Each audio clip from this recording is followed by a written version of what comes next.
Back on Get Up, and one of the big questions in the NBA is where Giannis will be next season on the heels of another frustrating year in Milwaukee. Yesterday on NBA Today, Shams had these comments about how Miami is going to be a team very much in the mix. The Heat, Pat Riley, it's clear around the NBA when I talk to rival executives, Pat Riley wants his whale, his shark, his tiger, whatever animal you want to use to describe it. At the deadline, they made offers for Giannis Antetokounmpo. They offered Tyler Hero, Khalil Ware, a bunch of draft capital. From my understanding, the Bucks didn't obviously move Giannis, and so they'll be back in the Giannis hunt. This, of course, before the Heat lost last night, so their season is officially over. Shump, if I say Giannis to the Heat, what's your reaction? I like it. I definitely like it. I think the Heat play a style of basketball that Giannis could fit in. They don't need him to settle for threes and shoot a bunch of threes, and that's the only knock on Giannis. I think they get up and down, they defend. They play for 48 minutes. It's a good group for him to be around. Vinny, I've got people telling me, why would he go if his goal is to win? Doesn't feel a lot closer in Miami. Now, they're better than Milwaukee, but doesn't feel like that's a title waiting to happen. What's your reaction? You'd be trusting the infrastructure of the Miami Heat to surround you with shooting. If you put him and Bam Adebayo together, that means you need three shooters around. The thing about the Heat is they have three tradable first-round picks, including this season. Not everybody has their own draft capital. That's an attractive thing. But if you're Milwaukee, you're going to be expecting young players plus draft capital this season, unless he says specifically, I want to go to Miami, that handcuffs you. So far, Giannis, and we talked about this the other day, has been hesitant to be the bad guy in all of this. And dictating where he wants to go would certainly be being the bad guy. So let's just play fantasy basketball. Let's put him wherever we want. Give me a place that Giannis could land that, in your opinion, they win the title next year. Well, fantasy basketball. You win the title next year? Win the title next year. Where could Giannis go that all of a sudden now we're going to win the championship? Where are we going? Well, besides Oklahoma City or someplace like that. But Minnesota, to me, and Minnesota does not have the draft capital. They can only trade 28. This year's pick, the 28, and 2033. They don't have the draft capital. But if you put him with Anthony Edwards, that's the profile of the type of player who is a ball-dominant ball player who can play both ends. And you're not asking Giannis to create everything on offense. You're telling Giannis, be a secondary scorer, a secondary primary scorer, be a facilitator, and be hellacious on defense, as opposed to putting him in a similar situation like he is already in Milwaukee, where he has to do everything. Yeah. What do you think? Yesterday you gave me Golden State. You said he and Steph similar. Obviously, Steph and Edwards are not similar players, but the rationale behind that, I think, would be relatively similar as far as what would be required of Giannis. What do you think? If we're talking about a championship, it's like he said, go over there to OKC. Yeah. Go ahead. Could you see that? That would be. You don't want to be the bad guy, but K did it. Yeah. Would that be like KD going to Golden State? Yeah. KD was able to go to Golden State as a free agent in a weird moment where the salary cap expanded. It was like a very rare perfect storm of circumstances. This wouldn't be that. OKC would have to make a trade in order to get him, right? Yeah. Right. Look. I just meant joining on to a team that don't really need him. Right, and then there's exactly. That's what I meant. Like, they can win without him, but if he goes, it's the same. Okay, let's talk about a team that can't win without him. The New York Knicks. Right? I don't think they're winning the championship this year.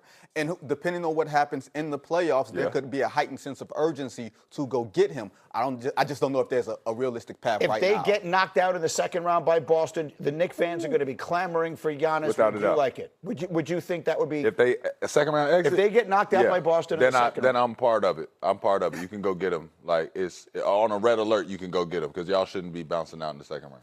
Yeah, I think the noise is going to get a lot louder. Yeah. We do know these two sides entered into an exclusive negotiating period that we didn't find out about until much later. Right. That's how quiet it was. So it's clear that if there's one place he wants to go, it would be the New York Knicks. Okay, we'll see. The Knicks will begin their playoffs on Saturday against Atlanta. We'll see how long it takes for that one to come to an end. In the meantime, coming up now, I can tell you that what happens this weekend in Vegas. An appearance facing off against a dynamic young Hornet squad. Loser goes home. Winner plays the loser of the Sixers Magic game. Now, Bam Adebayo, he is no stranger to the play-in, but he's also no stranger to the playoffs. The Hornets, they got some bench guys with playoff experience, Pat Connaughton, Grant Williams, but this is mostly uncharted territory for their starting lineup. With that, let's bring in our three-time NBA champion, our NBA analyst, Danny Green. And all right, Danny, listen, Let's talk about the Hornets because,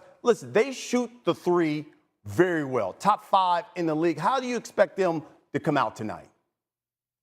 I expect them to come out blazing, excited, adrenaline pumping. This city hasn't seen this in a long time. This is an opportunity for this young group to make something like special happen for this year.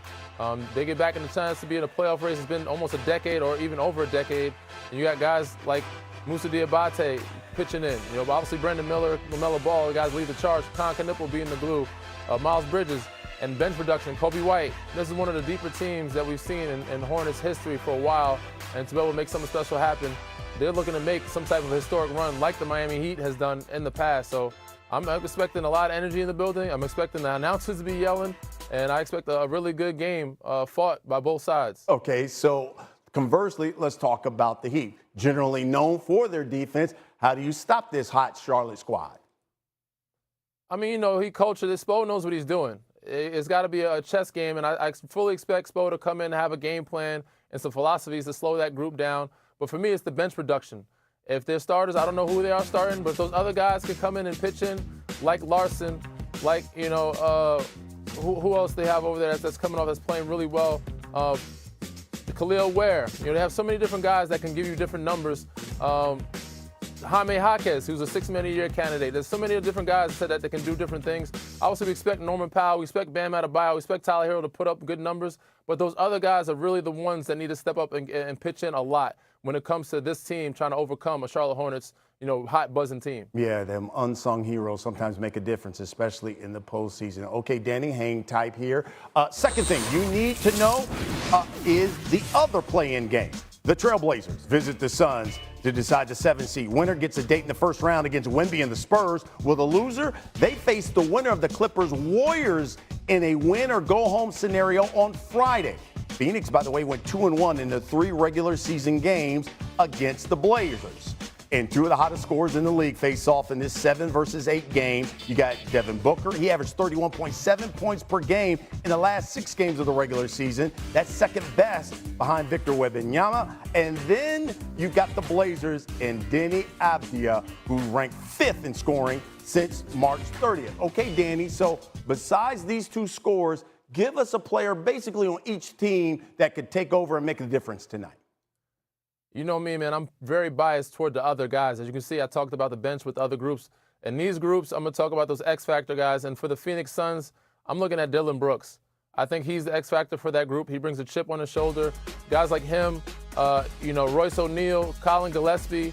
Obviously, Jalen Green is very special, and Devin Booker is going to be special. The star is going to come out to play. But Dillon Brooks and company, those guys are going to have to be the ones that kind of change the pace or change the momentum sometimes in this game and win you a game. So I fully expect Devin Booker to have 30+. I fully expect, you know, Deni Avdija to score.